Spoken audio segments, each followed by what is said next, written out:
Hola, yo soy Paca Flores de la editorial Periférica, que tiene 5 años de vida, y entiendo que por ser un proyecto pequeño, independiente, etc., nos han invitado a estas jornadas. Que nos han sido 2 jornadas muy intensas, de bastantes horas de intercambio de un montón de ideas. A mí me ha parecido enriquecedor en todos los sentidos, porque está muy bien hablar como sin cortapisas con todos los agentes un poco del mundo del libro, con libreros, con otros editores, con otros compañeros, y lo que me ha parecido más interesante es el intercambio entre países, ¿no? O sea, conocer la experiencia de algunos editores franceses que me interesan especialmente, de varios libreros también muy interesantes, no de París, sino de ciudades más pequeñas. Me ha parecido enriquecedor y sería un placer participar en cosas parecidas en el futuro y también con otros países. Me ha parecido muy, muy interesante. Je m'appelle Christian Torel, je dirige une librairie depuis plus de 33 ans à Toulouse, c'est s'appelle Ombre Blanche, qui est une librairie de littérature et de sciences humaines avec un fort rayon Beaux-Arts, une librairie qui fait environ 1500 ou 1600 mètres carrés avec une quarantaine de libraires. J'ai été très heureux de participer à cette série à ces 2 journées de rencontres, me rendre compte qu'en Catalogne, en Espagne j'imagine, les problèmes sont les mêmes que dans notre pays. Je souhaiterais que, évidemment, les relations entre indépendants, producteurs indépendants, éditeurs indépendants et libraires indépendants puissent, à l'aune d'une révolution, au moins une évolution dans ce monde qui se numérise de plus en plus, qui se gazéifie de plus en plus, qui se dématérialise de plus en plus. Donc ces relations entre indépendants trouvent des issues un peu moins disparates, un peu plus structurées. Je pense qu'en Espagne, vous les appelez de vos voeux. Moi, j'aimerais, à ce titre-là, qu'en France, nous réfléchissions à mettre en commun entre indépendants des méthodes, des moyens financiers et des moyens économiques, de telle façon que nous soyons à même d'affronter une économie qui est de plus en plus dirigée par des grands groupes financiers et des grands groupes économiques, en particulier les 2 plus grands groupes d'édition en langue française que sont Hachette et Editis. Voilà, il y a du travail et j'espère que nous l'aborderons avec beaucoup de dynamisme. Merci de votre attention. Hola, soy Paco Goyanes, soy librero de Librería Cálamo en Zaragoza, que es una librería de tamaño pequeño-mediano, con más de 25 años de trayectoria. Y he venido invitado al encuentro por la Central, Trama y Complicidades, y me voy tremendamente satisfecho, primero porque he constatado algo que para mí era muy evidente, que efectivamente existe una trama y existe una complicidad entre el editor y el libro independiente. Espero y deseo que esta experiencia se repita y solamente hay que ver la librería central y ver lo que son sus mesas de novedades y sus estanterías para ver el juego que puede dar esta trama, esta alianza entre editores diferentes y libros diferentes.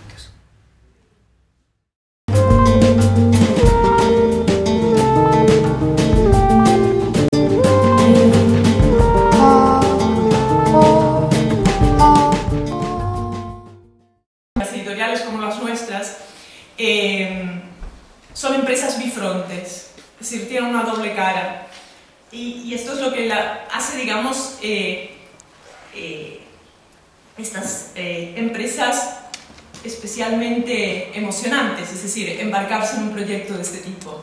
Porque, por un lado, hay un proyecto cultural fuerte, o debería haberlo, me parece a mí, y por el otro lado está el desafío de la viabilidad económica.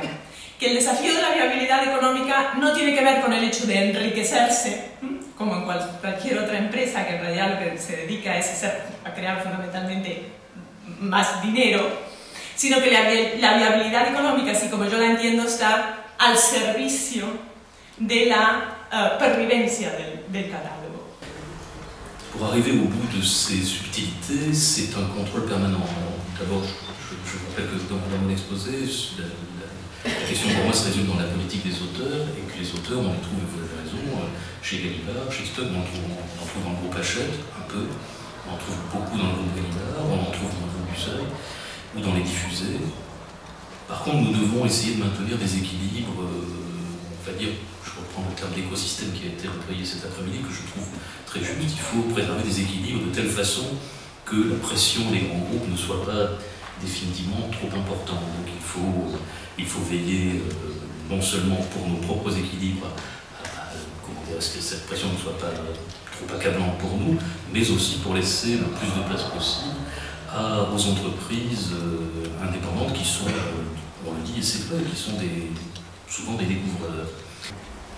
En Facebook ahora mismo tenemos unos 15.000 amigos en total, 15.000 personas que reciben y que están respondiendo siempre a lo que haces. Pues creo que es muy significativo y te da siempre pistas de si estás sabiendo hacer bien o explicar bien lo que haces, etc. Y sí que hay o sea, a través de Facebook hemos corregido la segunda edición de cosas que los nietos deberían saber, que era muy urgente, tuvo más éxito del esperado, había que corregirlo y entonces pedimos a la gente que enviara si había encontrado ratas o consejos o cosas y en un día recibimos ponete un asterisco aquí porque no se entiende que esa persona es amiga de otro, ¿por qué no habéis traducido esto? Aquí hay una rata tal.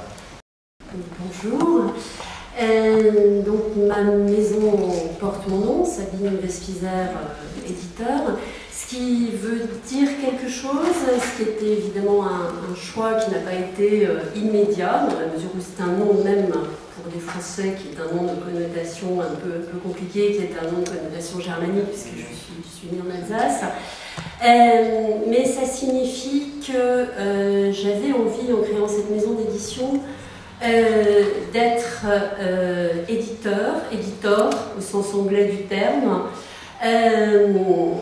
plutôt que publisher, c'est-à-dire patron de maison d'édition. Ce qui m'intéressait en créant cette maison, et ce qui m'intéresse évidemment toujours, c'est de mettre le texte au centre du dispositif.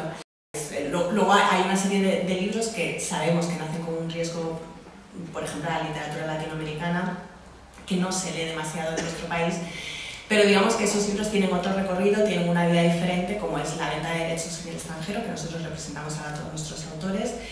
Y bueno, nosotros, pues eso, insisto, el criterio a la hora de elegir, de pensar en libros, pues no son las ventas importantes o cuestiones ulteriores, sino que nos parezca que es un autor importante, ¿no? En fait, moi, ce qui est très important, bon, en fait, il y a beaucoup de choses. Je pense que c'est pas mal la même chose aussi de sa vie, donc il y a pas mal les mêmes motivations, mais il y a aussi bon, l'écriture. Je dois toujours au départ être séduite par l'écriture, mais l'écriture au service de l'histoire. Donc aussi l'histoire doit être très importante. Et une autre chose aussi qui est très grisante en édition, c'est le risque. C'est-à-dire que moi, ça me stimule toujours de faire découvrir un auteur qui n'a jamais été traduit en français. D'ailleurs, la plupart des auteurs étrangers que j'ai publiés, c'était pour la première fois des premières traductions. Et après, ce qui est fascinant, c'est de voir tout le chemin que peut faire ce livre. C'est-à-dire faire ce livre, le chemin qu'il peut faire non seulement en France, mais dans d'autres pays.